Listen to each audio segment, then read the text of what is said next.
Hi everyone, I'm Amber. Welcome back to my channel. Happy Spooky Month. Today we're going to be reviewing Monster High 2, the live action movie. I watched the first movie thinking I wasn't going to like it too much because I grew up with like the cartoon characters. And it was different in a lot of things, but I think that once you kind of focused on it as an isolated movie in itself, it was much easier to enjoy, and then see kind of like new versions of characters that we grew up with. We leave off with an ending scene in the first movie about a crystal ball and this lady's hands looking into it, and you see Draculaura and her friends and everything, and you assume it's going to be some kind of witch, and that's going to be like the plot of the next movie, which it is. So this movie is still mainly centered on Claudine, but it also is very much so centered on Draculaura, and she is, practicing her magic, becoming a better witch. She's finally discovered who she is and able to be who she is. And then one night while she's out in like the woods by the high school, two witches come and they try to abduct her, and that makes everyone in the high school feel very vulnerable. They're scared of witches. Witches in this series are not like monsters, they're humans who have like powers, and so they're already afraid of humans. I mean, they've accepted Claudine, but they're still very much afraid of things that they don't know about. And there's been this feud with the vampires and the witches, and according to the lore, I don't know, it wasn't very specified what exactly happened, and I wish there was more to it. Basically, a vampire fell in love with a witch, and the witch granted him a spell that he could cast, basically to turn him human, and they can stay together. But the spell went wrong, or I guess he didn't cast it right, or something happened. I don't know if he had witch abilities, because obviously Draculaura is a vampire with witch abilities. So I don't know if that was a thing. So if not, how would he possibly cast the spell? Maybe that's why it went wrong. And so basically when he casts the spell, it kills off all the vampires. I don't know how they came back, but they came back. And people are thinking that the witches did that on purpose to annihilate the vampires, and the witches, I assume, because again it didn't specify, that they are mad at the werewolves for blaming them, or because the spell wasn't cast correctly. I'm just guessing here. So anyway, there's a feud, and because the witches came to the high school, there's another ban on witchcraft, and this leads Draculaura to be very upset because she's finally learning and growing in this part of herself that she kept hidden for so long, and now she can't practice magic anymore, and that makes her very upset. Throughout this, Claudine is nominated for prefect nominee, and I don't know what the specific jobs of that prefect kid is, but apparently it's every year, and they're like the main person at the school. I don't know what I don't know if they're supposed to protect the school, like they're kids, but it's like the main person at the school. And so basically Cleo is helping Claudine with her campaign, but Claudine is also trying to like help Draculaura and like be there for her and understand her, but it's very hard. And then Draculaura feels that Claudine is like only focusing on the race and everything. We have Toralei, who comes back and is running against Claudine, because Claudine and her story and plot in this movie is basically that she came out as part human, and saved the school, and now people are idolizing her, and that is why I guess she's one of the nominees. And Toralei, everyone loved her before she moved off to a boarding school, and now she's back and everything, but she just doesn't like that Claudine is part human, or that she's saying that to not be afraid of the humans or the witches because her best friend's a witch, and also she's part human and everything, that there is good in people and there is bad, but there is good. And Toralei is against her throughout pretty much the whole entire movie. Toralei in the cartoon was more kind of like bratty and like just there for like comedic effect, and for there to be an antagonist at times, but it was just kind of like goofy and everything. This one, I liked that she had more like of a story, like more uh, of like a solid person built into her character. Hi guys, Editing Amber here. I forgot to mention that Frankie got upgrades in this movie because they felt that they couldn't help out in the first movie, which is really sad. But this is leading into their growth process that I think leads into the third movie. There's all these like new kids, obviously, because there's new freshmen coming in, and they're like idolizing Claudine and everything, and Toralai's trying to get them on her side and everything, and it's just all that, like, it's just basically a big campaign, but also has to deal with like really real facts about their lives. Meanwhile, Deuce is like having his own like midlife crisis with the snakes on his head and like being a Gorgon and understanding who he is. In the first movie, it was stated that he was a bit of a troublemaker before, with Heath, but now he's, you know, let that go and everything. And also, when did him and Claudine start dating? Because like in this movie, it was a thing, but then at the same time, it's like at the end of the first movie, we were just still crushing. We were figuring things out. Like, what happened over the summer? Because at the beginning, when we were in Dracula's house, but like it looked like a regular house with fancy furniture. I would assume that it would have been a castle. No, like there was a front door with the porch, and you know, Laguna was like supposedly chasing whatever and like the water. I'm like, where's this moat? Like, we're in a normal house. Where do you guys live? Like, do you live in the monster realm? Do you live in the human realm? Because this looks like a very like human house. It was just kind of odd, like, because of course like their school set like that they have is much more like grander. It looks old, it looks like monstery. Like this is just a house.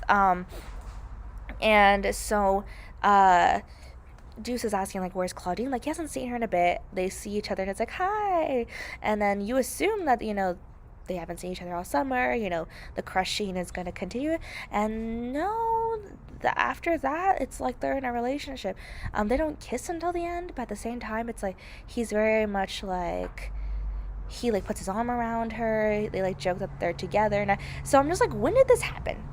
Like, I don't know. I like how Cleo's attitude like change. Like, she's still Cleo. Like, she reminds me very much of Cleo from like the cartoon series, where it's like she's a good person with a good heart, but at the same time is like very bossy and sassy. But I feel like her character from the first movie did a complete 180, and she is rooting for Claudine in her own way. It felt like sometimes it was a little forced, like she still kind of had like her reservations, but hey, we're working on it. And then Heath, he's, you know, Heath and Laguna, they're obviously like characters that like show up a lot in the TV shows, and like it's a huge group of girls. It's like the Bratz movies, you know, and like their boyfriends are like, you know, friends who are also guys and everything.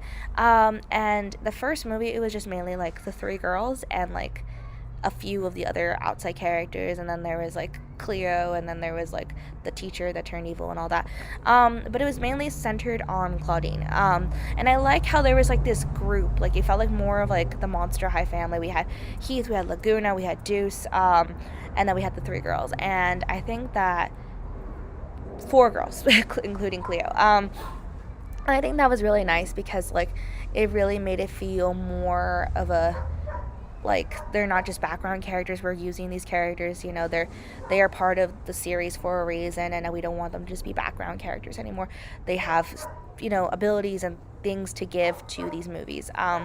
And so I think Laguna and Heath were just like hilarious.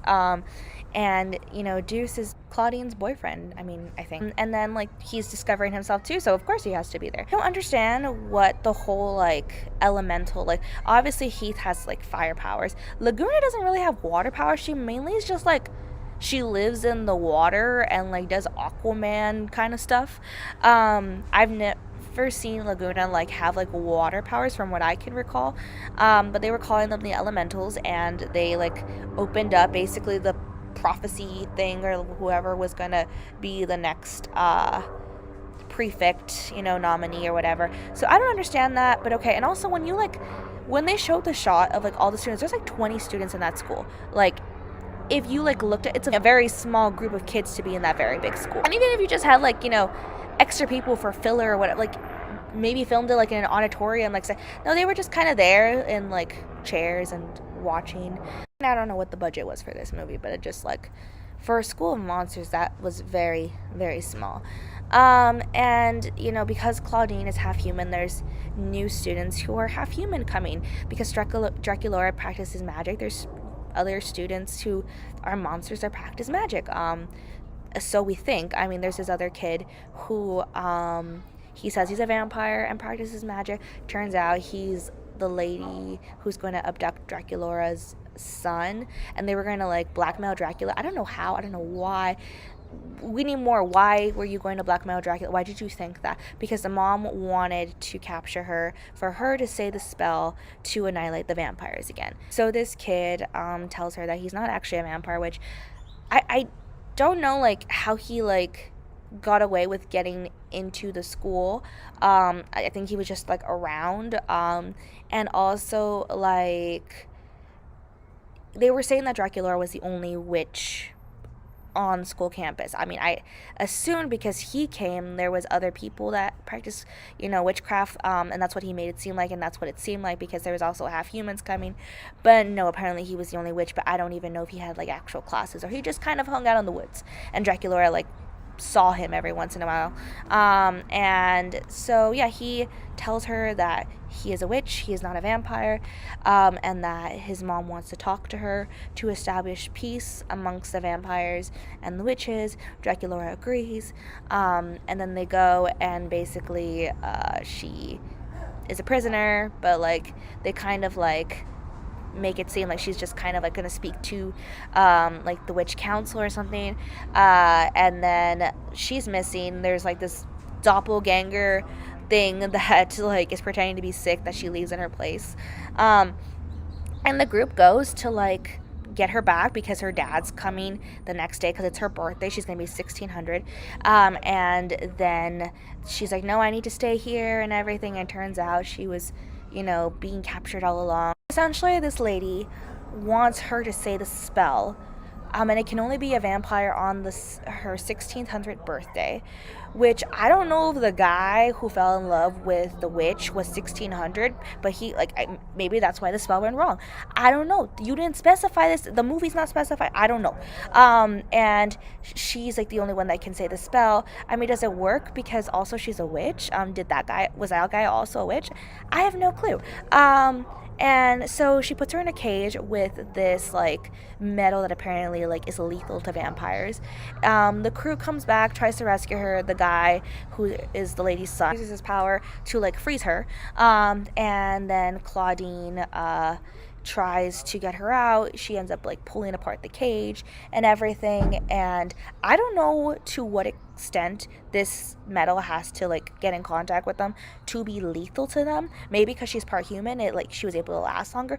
I don't know. She ends up in like this limbo where the Grim Reaper comes for her and everything, and then she's like, no, I can go back and everything, and I'm like, this is a kids movie and we're doing this, okay.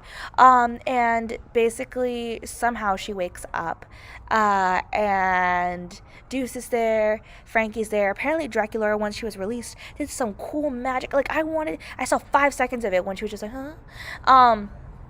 And so yeah, then they all go back home, and they figure out who is going to be prefect. It ends up being Claudine. All is well in the world. Dracula, is like praising his daughter and thinking better of his daughter. Again, it's not that like he allowed her to practice magic, but of course it's still his little girl and he wants to, have some control, not in the magic sense, but like of like her birthday and like how like little things, like father things, like how she like presents herself and everything. And Draculaura's like, I'm older, I can do this and everything, and he's like, yes you can, and it's a lesson for everybody and it's all great. And then Deuce is going to this like journey in the woods or whatever that Gorgons go through to find themselves, and he's going to be there for a year, and good for him. That's probably going to be part of the next movie. And yeah, and then the Grim Reaper comes at the end, pulls him into the portal. I assume he's gonna come back and be like, "Hey guys, there was a thing," you know. But then he goes and like is heading towards the school, and Frankie's there. And as we know, Frankie is built out of many dead parts that were relived. So I don't know. He says that I'm not gonna let you guys slip through my fingers again. So who knows? But yeah, I like that the dad was a very central part of this movie again. He was great.